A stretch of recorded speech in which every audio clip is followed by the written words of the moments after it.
Dizem que o fogo sempre obedece, queimar é sua natureza.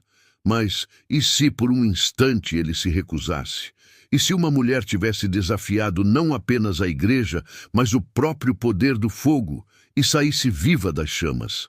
Essa é a história que o Vaticano nunca quis que você escutasse. A história da freira que sobreviveu ao impossível. Bem-vindo ao canal Sumiu da História, onde revelamos os segredos, os milagres e as verdades apagadas pelo tempo. Prepare-se. O que você vai ouvir agora não é apenas um relato, é um eco de algo que a igreja tentou silenciar por mais de 500 anos. Itália, ano de 1524. O país fervia em fé, e o medo do inferno era tão real quanto o som dos sinos da catedral. Foi ali, no convento de Santa Lúcia, que vivia uma jovem freira chamada Caterina de Verona. Era conhecida pela voz suave e pela fé inabalável, mas também pelos sussurros que a cercavam. Diziam que ela tinha visões e que em suas orações o fogo tremia. Caterina era diferente. Enquanto as outras irmãs se ajoelhavam em silêncio, ela falava com algo que ninguém via. "O fogo me escuta", dizia. Alguns acreditavam ser um dom divino, outros uma maldição. E foi esse dom que mudaria sua vida e a história da igreja. Numa noite de inverno, uma tempestade atingiu Verona. Um raio caiu sobre o mosteiro e incendiou parte da biblioteca. As chamas cresceram rápido, consumindo manuscritos antigos e objetos sagrados. As freiras correram, desesperadas, mas quando Caterina entrou na sala em chamas, algo inexplicável aconteceu. O fogo recuou. Ela caminhou entre as chamas e o calor não a tocava. As páginas queimadas flutuavam no ar e uma voz, grave, distante, quase humana, disse: "Não temas, filha da fé, as chamas conhecem teu nome." As irmãs que viram a cena ajoelharam-se chorando. Uma delas jurou ver o contorno de uma figura luminosa ao redor de Caterina. Era como se o fogo a protegesse. Mas quando a notícia chegou ao Vaticano, não foi vista como milagre, e sim como heresia. "Nenhuma mulher pode comandar o fogo de Deus", escreveu o cardeal Bellarmino. A Inquisição foi acionada. Em poucas semanas, soldados chegaram ao convento. O inquisidor-chefe, Dom Vitório de Marano, um homem frio e implacável, exigiu ver a freira que ousava tocar o sagrado. Caterina foi levada até ele. O inquisidor perguntou: "O que você fez com o fogo?" Ela respondeu: "Nada. Eu apenas pedi que ele descansasse." Vitório sorriu com desprezo. "E ele obedeceu?" Caterina olhou fixamente para ele e disse: "O fogo não queima quem já arde por dentro." Essas palavras selaram seu destino. Foi julgada em praça pública sob a acusação de blasfêmia e pacto com o demônio.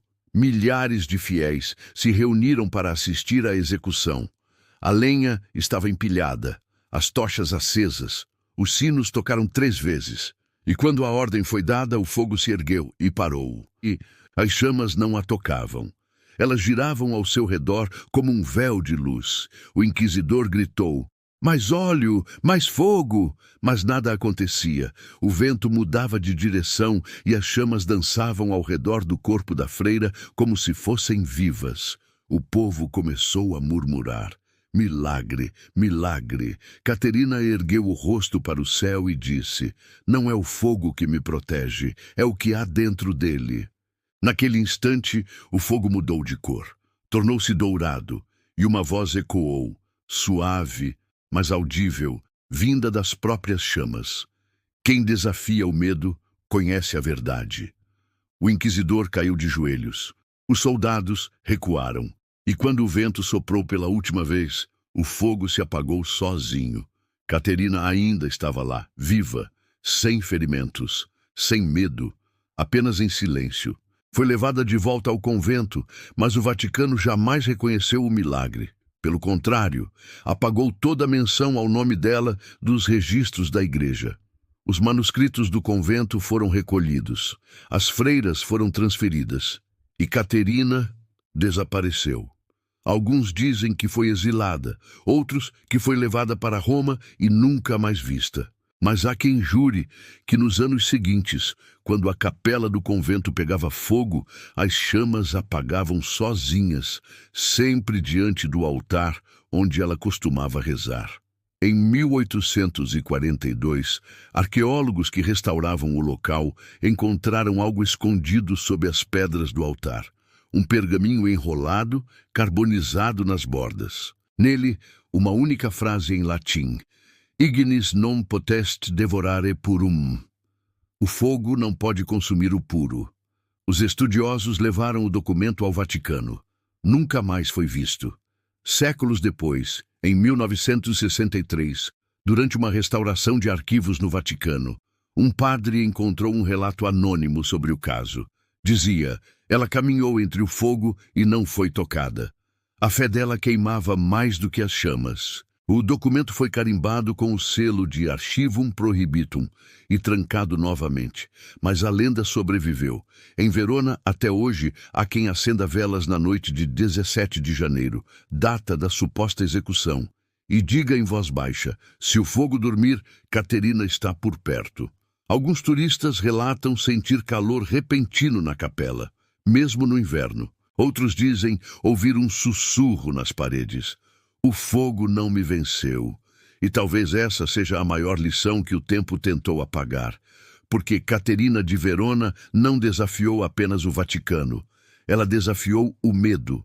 Mostrou que há chamas que queimam o corpo, mas nunca a fé. E enquanto houver uma vela acesa em nome da verdade, ela ainda estará viva, caminhando entre nós. Se essa história te tocou, inscreva-se agora no canal Sumiu da História, porque a verdade ainda arde nas chamas do passado.